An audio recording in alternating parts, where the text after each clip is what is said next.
Shalom Bapak Ibu, saudara-saudara yang dikasihi Tuhan Yesus, silakan duduk. Saya sangat bersyukur di hari ini, baik di ibadah tadi pagi dan yang kedua ini, bisa sama-sama bersama share ya apa yang kita sedang alami hari-hari ini dan juga apa yang Tuhan sedang mau kerjakan dalam hidup kita. Pak Gembala, Pak Andreas Abednego tidak bersama kita hari ini. Beliau benar-benar menikmati rest in Christ ya. Belum rest in peace ya Bu ya. Kalau udah rest in peace, ya puji Tuhan ya. Amin ya. Tapi aminnya ini tone-nya ke atas atau ke bawah? Belum ya. Cici saya waktu suaminya meninggal, teman-temannya pada datang, namanya Ayun. Yun, syukur ya suami kamu udah dipanggil Tuhan, kamu sekarang bisa bebas. Suaminya memang punya perangai yang tidak baik, saya pernah tinggal. Tapi dia marah, tutup mulut kalian, biar jelek-jelek. Dia suamiku, dan dia ayah dari ibuku. Saya kaget saudara, punya cici yang hatinya baik ya, itu suaminya padahal kata kalau orang Bangka mau nginjiu ya, tidak ada orang seperti dia. Apalagi Bang Abednego kita ya, yang luar biasa.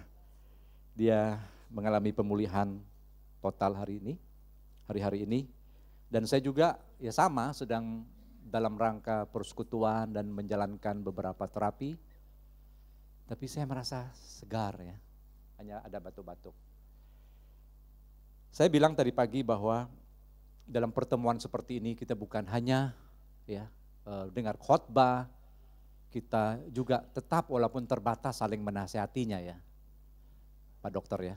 Tapi setelah ibadah tadi kami di tempat di meja sarapan ya, wah itu sampai kami telat datang karena luar biasa. Sebelum ke sana juga begitu saya duduk, ya Pak Dokter menyampaikan pesan ke saya.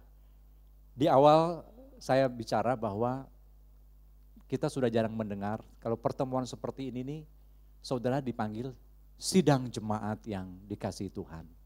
Karena saudara sedang disidang. Apalagi kalau ada karunia Nabi ya, itu yang baju hitam. Ya. Tapi sidang ilahi, ada kan? Sidang ilahi. Dan yang berdiri di depan ini namanya disebut gembala sidang. Dan spesial untuk gereja ini, setiap kali khotbah ada YouTube-nya ya. Dan itu gembalanya memang disidang saudara. Ya, kan banyak teman-teman kita yang nonton ya. Dan saya ngikutin, kalau habis minggu nanti ketemu Rabu, itu khotbahnya kosong, enggak ada isinya. Pernah dengar enggak? Bahwa gembala saudara, ibu gembala juga disampaikan seperti itu. Enggak ada isinya khotbahnya itu. Ya sebagai tim elit sudah biasa digituin ya. Tapi ini lebih sadis dan lebih mengerikan saudara. Ya. Tapi disinilah kalau kita sadar, kita terbuka, kita punya anugerah seperti ini saudara, luar biasa. Ya. Ada penasehat, ada orang yang mencintai, yang mengasihi kita. Tadi saya turun, Pak Victor bilang, tadi saya bilang bahwa ini sidang jemaat, dan ini gembala sidang dan disidang juga, saya mau nyidang Bapak. Dan sidangnya Pak Victor tadi, saya dibenarkan, bukan dihukum ya, dibenarkan saudara. Perkara soal menyebut nama. Waktu saya mendengar bahwa Pak Andreas Leonardo alias Don Yen, kenal Don Yen? Don Yen ya. Saya tadi di ruang tamu saya nggak tahu mesti ke belakang, saya cari mana gambar Don Yen. Dulu ada kan Bu? Foto itu aktor kungfu Siapa namanya? Donien. Ada loh di sebelah fotonya Pak Andreas Donien itu. Mirip. Memang mirip. Wajahnya ada kemiripan ya, walaupun tidak mirip betul. Tetapi saya lihat Andreas Liu sama Donien ini ada hubungan kayaknya ya. Tapi tadi sudah ditumpas ya. Nah, kemudian saya mendengar namanya ditambah dengan Abednego. Nah, saya sempat tanya, soal nama ini saya dibenarkan tadi. Saya sebelum naik di podium ini juga tanya sama Ibu Ria, dipanggil Ria atau Ruth di sini. Apa tadi jawabnya? Terserah aja Pak. Nah, nggak tahu tuh gimana respon Bapak Ibu Saudara sebagai jemaat mendengar nama dari Bapak dan Ibu Gembala itu, ya ditambah-tambahin seperti itu. Biasa aja, ada pertanyaan enggak? Ada pertanyaan enggak? Kenapa sih nama sudah setua ini diganti lagi? Walaupun kita tahu itu hanya panggilan tidak resmi ya, tidak mengubah nomor KTP kan Bu ya, tidak mengubah akte lahir dan sebagainya, kakak. Itu ya nama, karena ada pesan dari Tuhan, kamu sekarang dipanggil Abednego. Tapi tidak ada tambahan Andreasnya dibuang, enggak ada ya. Tapi menyimpulkannya seperti itu. Nah waktu saya mendengar seperti itu, saya ingat waktu Paul Yonggi Cho, namanya ini benar-benar diganti itu. Ya, secara resmi menjadi David Yonggi Cho. Itu kan gempar. Ada apa dengan, kan dia pendeta yang fenomenal ya, gereja terbesar di dunia. Nah saya ingat itu, wah ini Pak Abednego nanti ada ini enggak ya, ada gejolak enggak di tengah-tengah jemaat, aliran apa lagi ganti-ganti nama kan. Padahal di Alkitab jelas, ya Tuhan memanggil, tadi dijelaskan, kamu bukan, nama kamu ya dari Yakub menjadi Israel, dari Simon menjadi Petrus, ya udah banyak ganti-ganti nama seperti itu. Tapi bukan berarti tidak dipanggil lagi nama itu. Nah waktu disampaikan itu kan saya nih, itu menjadi masalah buat saya, gonta-ganti seperti itu. Ya. Bahkan lebih dalam dari itu sebenarnya Pak Victor, saya punya masalah dengan nama saya sendiri. Saya bingung kenapa saya dikasih nama Lai Koncam. Dan orang Bangka manggilnya bukan Koncam, Kongcam. Itu dia udah dikasih tahu bukan kong tapi kon. Kalau Kongcam itu pahat ya. Jadi nama saya dipanggil Kongcam. Itu teman-teman deket ya. Teman-teman baik. Ya, jadi saya nggak suka dengan nama itu. Lebih nggak suka lagi ternyata Cam itu sama dengan Ham di Alkitab. Kami punya, karena Bapak saya majelis gereja banyak Alkitab ya, dan ada Alkitab terjemahan pertama kayaknya dalam bahasa Melayu. Ada catatan kaki ketika anak-anak Nuh, Sem, Ham, Jafet, di bawah itu Ham sama dengan Cam. Kenapa nama orang yang dikutuk ini? Memberontak ya. Dan ada kemirip-miripannya ternyata. Saya tahu kelemahan orang tua, saya tahu aib orang tua. Walaupun enggak ngomong tapi itu dicatat, menjadi catatan di batin saya. Oh papa saya begini, mama saya begini. Dan saya banyak diceritain perkara-perkara yang negatif dari nenek saya. Dan perkara-perkara yang merusak mental seorang anak. Siapa-siapa itu, saudara kita yang itu, dia tidak senonoh. Biasanya amoral, seksualitas begitu. Wah itu benar-benar. Dan saya sadar kemudian saya itu mau dirusak sejak kecil soal moralitas, seksualitas. Makanya saya bilang kalau bukan Tuhan menjaga saya tidak seperti ini. Dan selalu ada perangkap-perangkap roh najis, roh cabul mengikuti saya. Jebakan-jebakan itu masa saya SMP ya. Seperti Yusuf digoda seperti itu, waktu saya SMA, waktu saya jadi pekerja, waktu saya jadi hamba Tuhan. Dan ibu-ibu bisa masuk ke rumah, ya cuci baju saya, dan belakangan dikasih tahu, Ada yang panggil saya Suk-Suk juga kan. Suk, Asuk tahu nggak? Situ kalau masuk ke kamar mandi, cuci baju, dia juga sikat gigi, pakai sikat gigi Asuk. Saya baru tahu belakangan Bu. Aduh, dan itu benar-benar ya membuat saya, memang saya tidak jatuh, tapi ada luka batin di hati saya saudara. Dan saya, ya inilah nama saya kenapa dikasih Ham. Punya masalah dengan itu. Cham, apalagi nanti yang manggilnya bukan Koncam. Koncam itu ternyata dijelaskan sebenarnya Kuancang. Ya. Itu terang bersinar. Tapi saya kan belakangan baru tahu. Kemudian saya baptis diganti nama Cornelius. Teman saya namanya Cornelius di SMA suka bolos dan makan uang sekolah. Kenapa lagi dikasih Cornelius? The Hotman lagi ya. Itu 2 orang pertama jenderal Belanda datang ke Indonesia. Jadi kalau saya nama Cornelius, saya dipanggil Cornelius the Hotman. Gitu. Sampai Om Hotman si Barani pun saya jadi, gitu. Nah itu saya bermasalah dengan nama saya, ada penolakan dengan nama itu. Tapi justru kemudian ya saya bersyukur ya orang tua dikasih. Ini kamu Ham, Tuhan kan tidak memberi nama Ham untuk dikutuk. Ya, kamu Ham yang tidak dikutuk, kamu Ham yang diberkati. Dan ada sedikit penghiburan, Cem itu champion.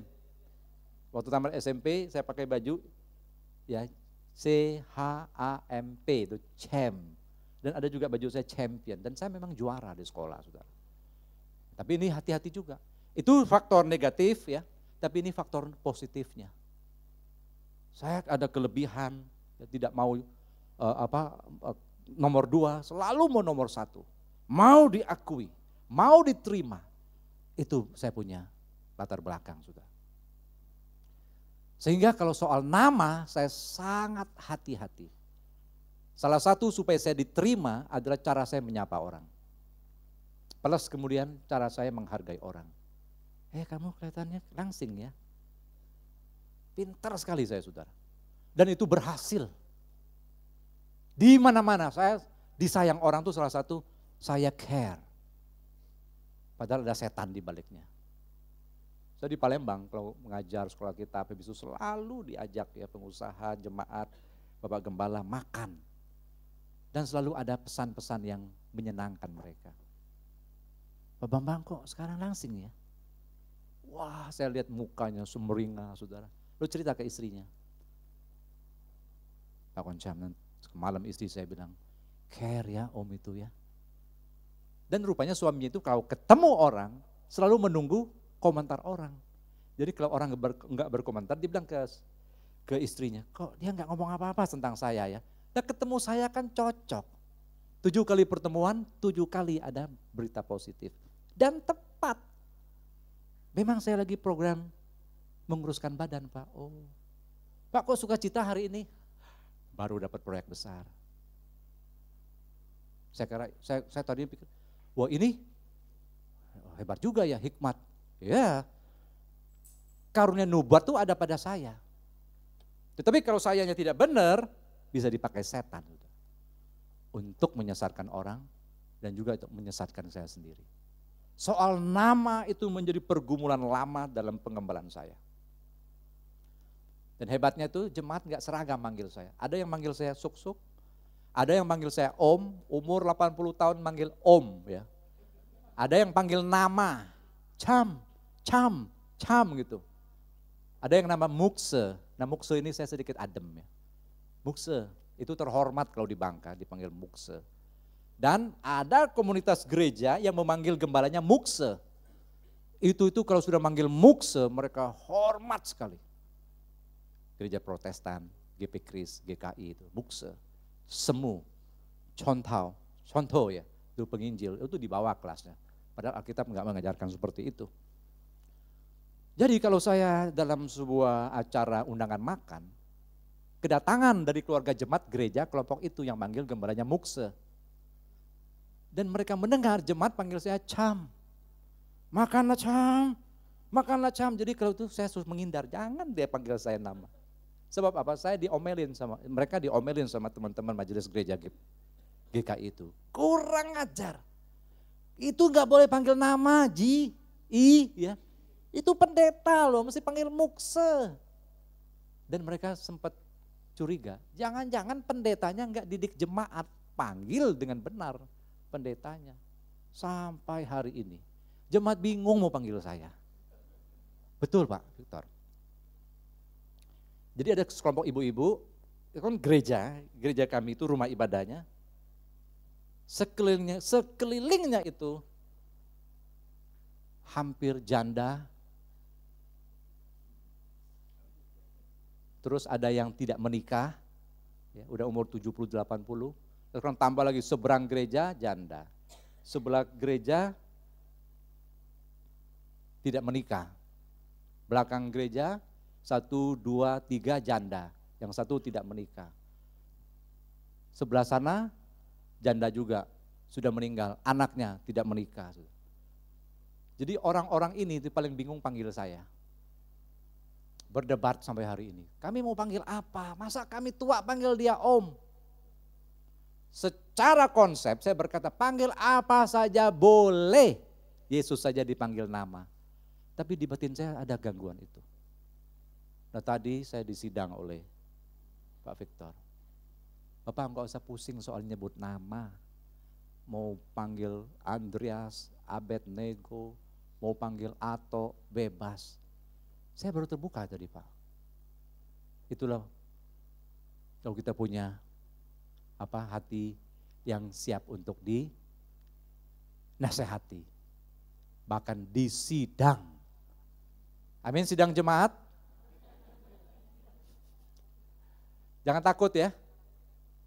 Dari sharing dari berapa kali Pak dokter ini punya pesan buat pimpinan jemaat. Kadang-kadang akhirnya sungkannya enggak Pak? Enggak ya? Bagus puji Tuhan. Ini mesti dikasih nama Cornelius. Cornelius itu artinya tanduk. Kenapa? Tanduk lagi saya, penanduk. Tapi dia menanduk, yaitu si setan-setan itu ya, penipu-penipu itu. Puji Tuhan.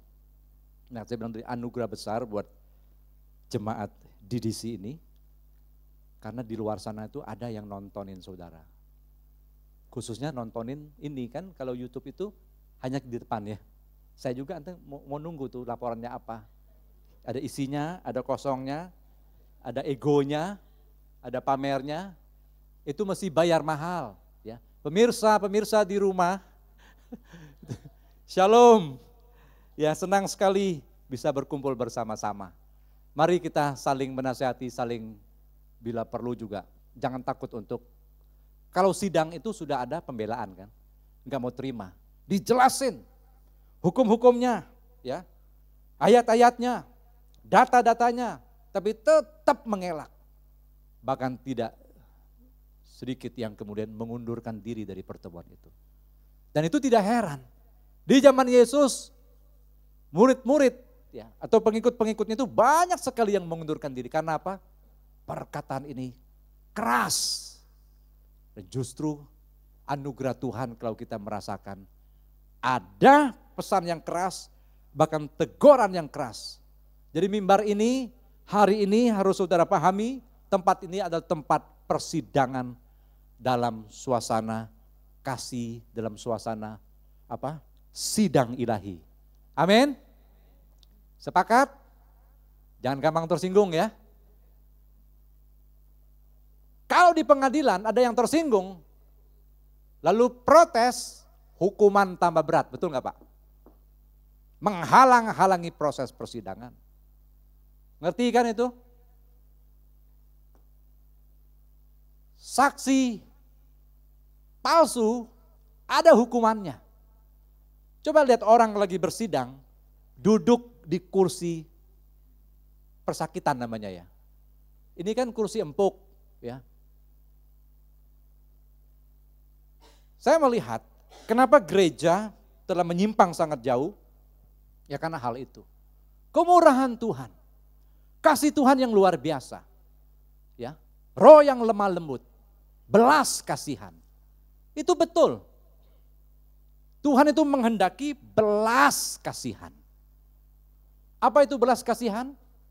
Yang tadinya tidak mengasihi, yang tidaknya menolak, tapi kemudian nggak bisa hati ini. tergerak. Karena orang yang ditolak itu merendahkan dirinya, menyerahkan dirinya, mengakui keberadaannya, serta mengakui keberadaan Tuhan Yesus. Contohnya adalah perempuan Kanani. Berapa kali Tuhan Yesus mengatakan tidak, tidak. Kemudian dikasih penjelasan, belum waktuku untuk di luar Israel. Tapi ini perempuan mendesak terus. Bikin susah Yesus. Itu kan sampai murid-muridnya marah kan mereka. Pengganggu nih, usir aja. Dalam perumpamaan janda yang minta pertolongan kepada hakim itu kan hakim itu berkata, waduh kalau dibiarin terus ini bisa menyerang saya, ini mengganggu saya. Sampai begitu posisinya. Tapi melihat bahwa ibu ini percaya kepada dirinya. Sementara yang deket-deket ini enggak percaya. Mereka percaya karena melihat hasil, melihat bukti, yang ini kan belum. Lalu tergeraklah hatinya oleh belas kasihan. Itulah hati Tuhan kita. Kalau hakim bisa tergerak oleh belas kasihan, salah nggak ngomong begini ya? Kan nggak nyebut hakim siapa ya? Kalau ada yang dikasih di belakang, berubah. Makanya itu bagus sekali waktu Tuhan Yesus mengatakan dalam Matius 12.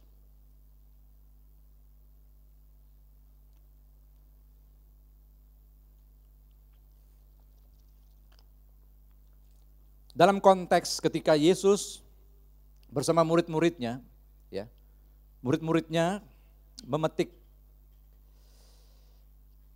bulir gandum dan memakannya pada hari Sabat, lalu murid-murid ditegur. Murid-muridmu berbuat sesuatu yang tidak diperbolehkan pada hari Sabat, Matius 12. Tetapi jawab Yesus kepada mereka, tidakkah kamu baca ya tentang Daud? Lalu kesimpulannya Tuhan Yesus berkata apa? Ayat yang ke-7, Matius 12 ayat ke-7.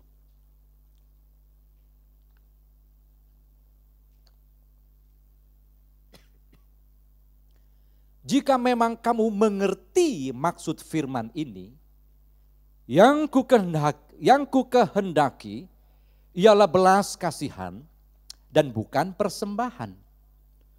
Tentu kamu tidak menghukum orang yang tidak bersalah.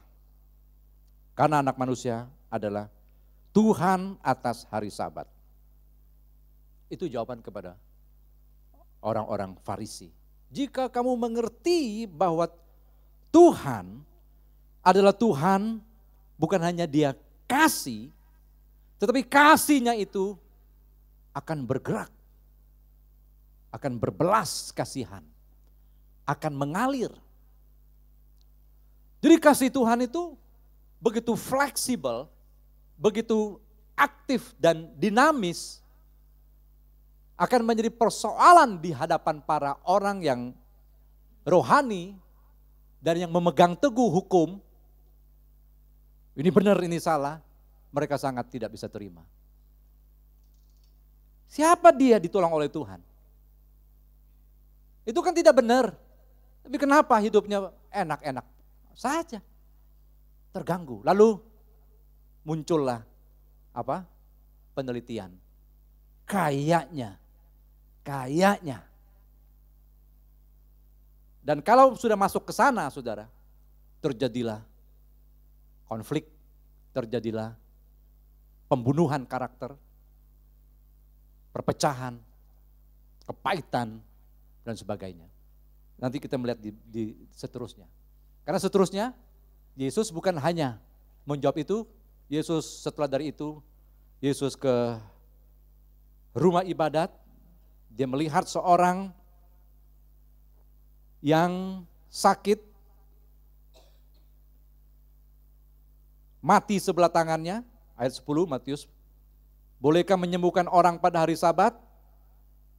Itu juga kasih ya saudara. Walaupun sudah ditentang begitu ya. Dia sangat fleksibel. Ayat 10. Di situ ada orang mati yang mati sebelah tangannya. Mereka bertanya kepadanya, bolehkah menyembuhkan orang pada hari Sabat? Maksud mereka ialah supaya dapat mempersalahkan dia. Ini yang saya bilang tadi. Ketika belas kasihan Allah bekerja, ketika fleksibilitas hati Tuhan bekerja, ada yang tidak bisa terima. Dan mengatakan, itu bukan Tuhan. Ini liberal. Ya. Ini sudah keterlaluan. Ini sudah bebas. Dan Tuhan tidak seperti itu. Banyak kemudian perpecahan gereja. Nah, maksud mereka untuk mempersalahkan Yesus. Ayat 11. Tetapi Yesus berkata kepada mereka, jika seorang dari antara kamu mempunyai seekor domba dan domba itu terjatuh ke dalam lubang pada hari Sabat, tidakkah ia akan menangkapnya dan mengeluarkannya? Ya, mereka pasti menjawab, ya. Ayat 12, bukankah manusia jauh lebih berharga daripada domba? Karena itu boleh berbuat baik pada hari Sabat. Lalu kata Yesus kepada orang itu, ulurkanlah tanganmu, dan ia mengulurkannya, maka pulihlah tangannya itu dan menjadi sehat seperti tangannya yang lain. Enggak usah ditotok-totok, rupanya pulih juga ya. Ya kalau kita masih pakai totok Bu, karena susah melihatnya ini ya. Mau langsung itu, enggak bisa langsung, mau ditotok, mau di ronsen dulu, mau disuntik dulu, ya. Fisioterapi dulu dok ya. Ayat 14, lalu keluarlah orang-orang Farisi itu dan bersekongkol untuk membunuh dia. Pantas dibilang kamu pelaku kejahatan. Kita juga sadar atau tidak sadar telah membunuh ya, banyak karakter saudara-saudara kita, hamba-hamba Tuhan, dan kita juga pasti mengalami korban pembunuhan karakter. Yesus bukan hanya pembunuhan secara karakter, dia sesat, dia penghujat, dia gila, tetapi secara fisik pun akan dibunuh saudara. Padahal jelas dalam hidup kita juga sebagai manusia kita ini fleksibel. Kalau orang baik kepada kita pasti ada hitung-hitungannya. Makanya saya mencurigai sekarang dan saya menemukan yang saya pikir ini anugerah Tuhan, kemurahan Tuhan, kelimpahan Tuhan buat saya, itu bisa jadi karena trik, ya, kelicikan saya yang seperti saya ceritakan tadi, menghargai orang, menolak menerima orang, memuji orang dan tepat, bukan munafik-munafik. Terbukti, walaupun pendorongnya bukan dari hati yang murni. Itu juga membunuh orang itu. Senang dipuji, diakui. Bukan saling memerdekakan tetapi saling mengikat, saudara. Itulah flexibility hati kita dengan penguasa dunia ini. Tapi fleksibelnya hati Tuhan karena kasih, karena belas kasihan itu benar-benar sudah membuat kita diselamatkan. Dalam arti kita kembali, hati Bapa, hati anak kembali kepada bapaknya, hati Bapa kembali ke anaknya. Yang tadinya hubungan yang tidak mungkin bisa menyatu karena Bapa kita tersembunyi. Dan Bapa juga hanya bisa melihat kita dalam doa kita, dalam perbuatan baik kita secara tersembunyi. Dan Yesus yang menjadi pengantara, menjadi jalan akhirnya untuk kita ketemu dengan Bapa itu. Nah, saudara kita lihat, ya. Saya mau kembali tadi. Ayat yang ke-7. Jika memang kamu mengerti maksud firman ini, yang ku kehendaki ialah belas kasihan, dan bukan persembahan. Tentu kamu tidak menghukum orang yang tidak bersalah. Belas kasihan. Yang tadinya tidak boleh, tidak dapat, belum waktunya, tapi menjadi boleh. Sehingga terjadilah apa? Mujizat. Dan kalau itu terjadi, saudara, dan Tuhan itu kerjanya seperti itu. Terjadi pemutarbalikan. Daud, kalau dipersiapkan secara politis untuk menjadi raja berikutnya, wah itu perang saudara. Dan memang ini bukan perang saudara lagi, perang papa dengan menantu dengan mertua. Dan itu benar-benar Daud selangkah lagi maut, saudara. Kalau bukan belas kasihan Tuhan yang begitu besar kepada Daud, karena fleksibelnya hati Tuhan kepada Daud, saudara. Lihat, Daud itu bisa melakukan, kalau kita melihatnya, ya seenaknya. Dia mau berperang, dia selalu menang. Ya. Dia nggak mau berperang, dia tanya Tuhan, maju apa tidak. Itu Tuhan seperti teman betul.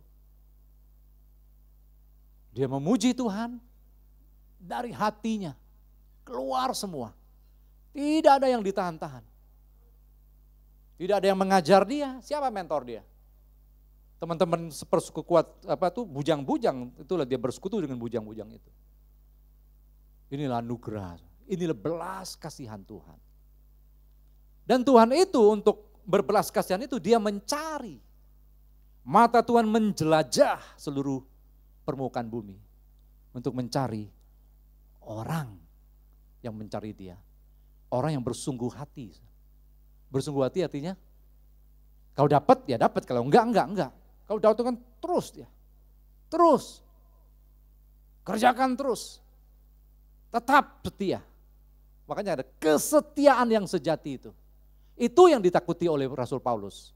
Bisa berubah, bisa terkorup oleh kelicikan iblis. Tapi Daud tetap memuji Tuhan, bermazmur kepada Tuhan. Belas kasihan Tuhan benar-benar jatuh ke hatinya. Dan dia bisa merasakan itu, dia menulis mazmurnya. Dia seperti akar yang mendapatkan aliran sungai, ya, batang air, ya. Itulah Tuhan. Sehingga dia mengatakan apa? Bahagia sekali aku. Tidak punya teman untuk ngobrol di jalan, teman untuk bersekutu duduk-duduk, ya. Dia menikmati Tuhan. Dia diurapi jelas menjadi raja berikutnya. Itu pun di luar pengetahuan Samuel. Nabi Samuel kira salah satu dari anaknya yang kelihatan hebat.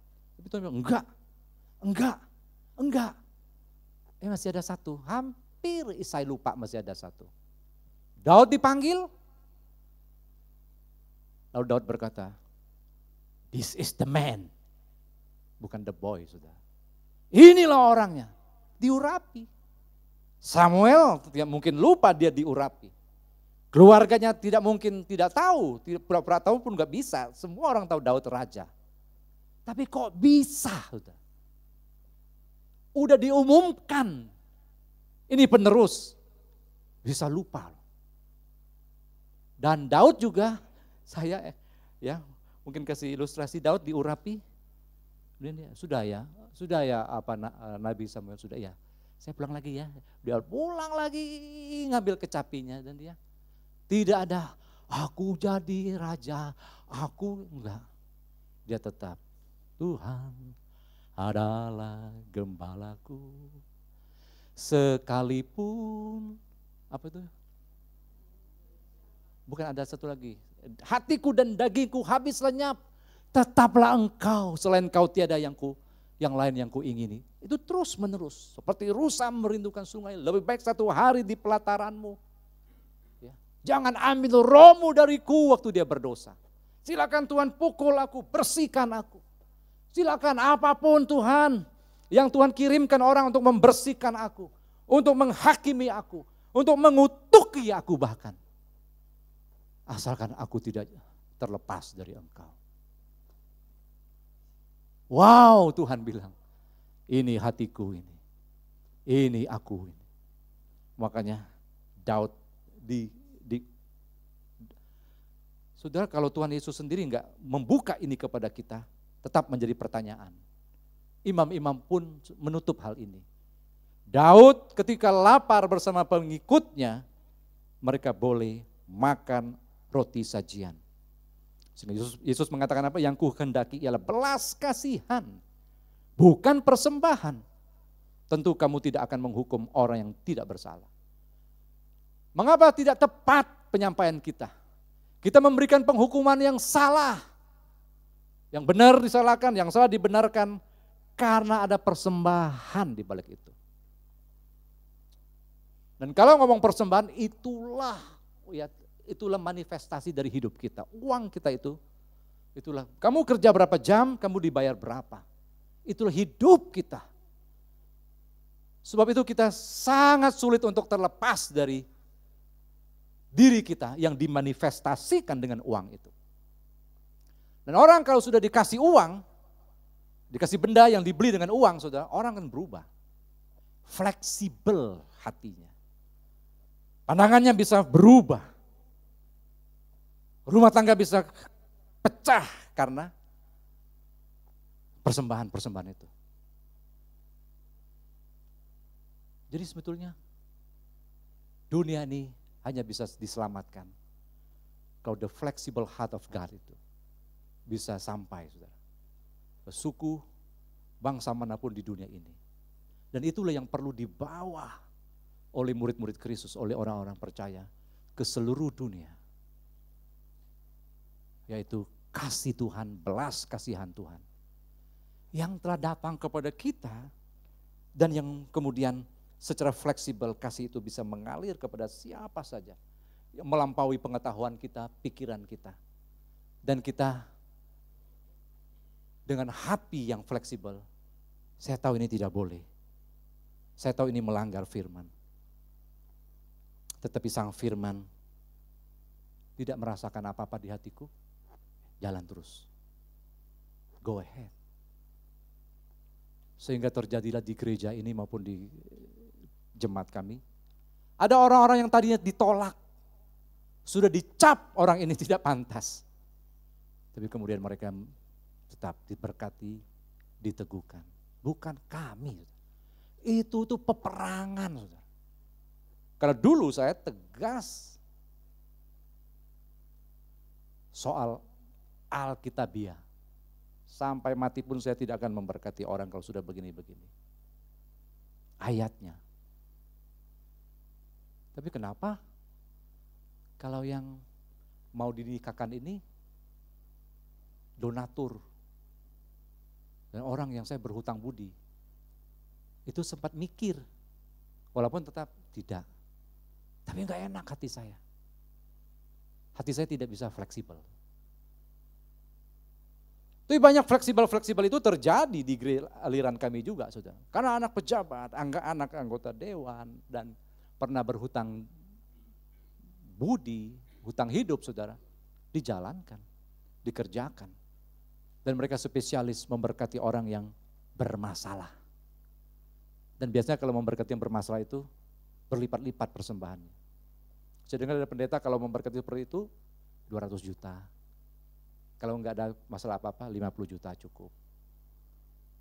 Kalau di kami free, sudah, enggak ada yang kasih. Kadang-kadang ada yang kasih. Ini persembahan. Ya. Orang tuh bisa dibikin fleksibel karena di persembahan, pujian, penghargaan. Ya, persembahan duit, saudara. Orang berkata apa? Uang berbicara, betul, Pak Afat. Lui Hiao Kongfa, ya. Uang bisa bicara. Sumpel mulutnya. Banyak kalau kita lihat orang berkata, Berapapun saya tidak jual. Biarpun 1 miliar tan rumah saya ini saya tidak akan jual. Oh, sudah kasih harga dia. 2M pasti dijual, saudara. Siapa tuh nabi yang kalau dia berkata, diberkati, kalau dia berkata terkutuk, tuh nabi siapa tuh? Bileam. Gak bisa aku mengutuk bangsa yang diberkati oleh Tuhan.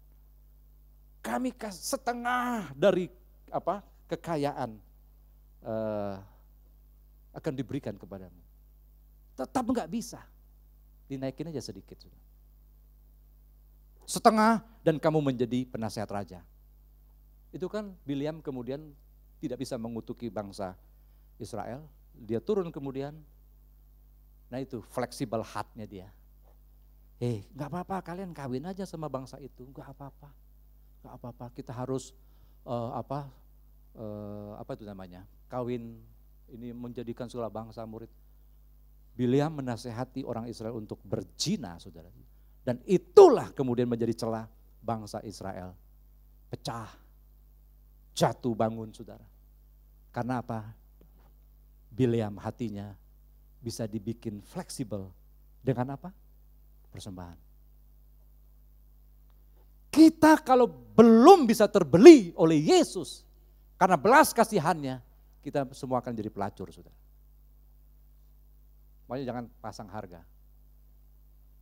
Ya, jangan kasih harga, jangan kasih standar, saudara. Saya tidak akan menyangkal walaupun bunyi berapa kali.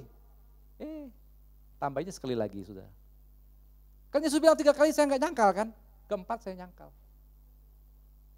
Selalu alasan-alasan seperti itu. Makanya kita bersyukur atas perkara ini. Tuhan Yesus, Dia Tuhan yang punya belas kasihan kepada kita yang seperti ini, saudara. Dan itulah sebabnya mengapa susah sekali kita bisa connect dengan Tuhan. Karena kita ini sudah hancur, berantakan, sudah orang Bangka bilang, "Dak tahu ngisagi," gitu ini lah. Dan tidak bisa diomongin lagi, saudara. Tapi herannya merasa benar, ya apa yang salah? Tadi pagi saya menyampaikan, kalau begitu siapa yang diselamatkan? Gempar, saudara. Tidak ada. Mustahil bagi kamu. Tapi bagi Dia tidak ada yang mustahil. Karena apa? Karena kasih. Dan kasih Tuhan itu sungguh tidak terbatas, saudara. Kasih Tuhan itu sampai bisa kelihatannya seolah-olah dia dianggap tidak konsekuen, ya. Dia tidak tepat dikatakan kebenaran. Kok dia melanggar firman-Nya sendiri? Nah itulah, kita tuh nggak tahu kebenaran itu menurut ukuran Tuhan itu apa dan kita ini siapa. Makanya kebenaran jangan ditafsirkan. Kebenaran itu adalah Kristus, selesai. Terserah dia mau buat apa, karena dia punya otoritas. Ya di sorga dan di bumi ini. Dan dia mau buat apa saja, itu menguntungkan kita, saudara. Amin. Kenapa kita nggak mau diuntungkan? Kita ini maunya merugikan orang lain dan membinasakan diri sendiri, saudara. Nah itulah, pencuri datang untuk membunuh, mencuri, membinasakan, tetapi aku datang supaya kamu memperoleh hidup dan memperolehnya dalam segala kelimpahan, saudara. Amin. Natal kami tahun ini ya masih bikin, Bu, ya.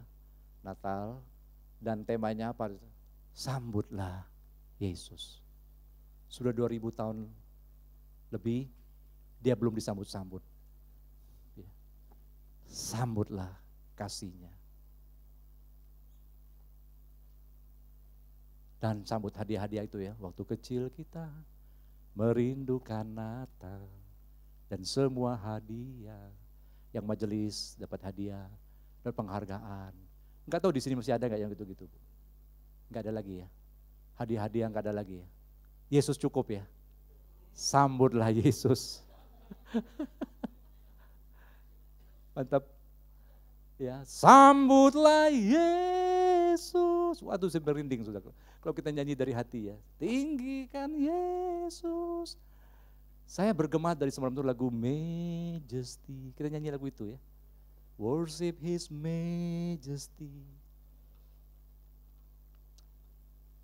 Saudara pikir mesti mau bicara apa, ini sudah selesai khotbahnya.